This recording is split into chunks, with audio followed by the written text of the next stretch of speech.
একটা জিনিস আমরা অনেক ভাবে ব্যাখ্যা করি, তো আসলেই ব্যাখ্যা সঠিকভাবে যদি না করা যায় তাহলে কিন্তু এটা নিয়ে আলোচনা তৈরি হয়, আলোচনা মানে বাড়তে থাকে। তো এই আলোচনাগুলো আসলেই যে আমরা এই বাংলাদেশে জাতীয় নির্বাচন শুরু হওয়ার পর থেকে যথেষ্ট আলোচনা হয়েছে।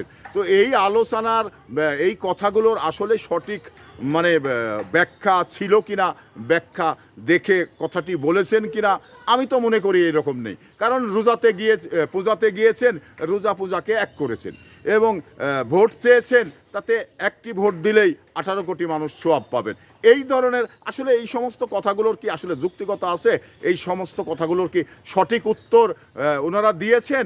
দেয়নি। শুধু যেটা সামনে এসছে ভোট নেওয়ার কৌশলে কথাটি সঠিকই হোক আর ব্যাঠিকই হোক, তারা কিন্তু বলে ফেলেছেন। তো এইভাবে কথা বলে জনগণকে শুধু বিভ্রান্তি করা যায়, জনগণকে কখনো মানে সন্তুষ্ট করা যায় না।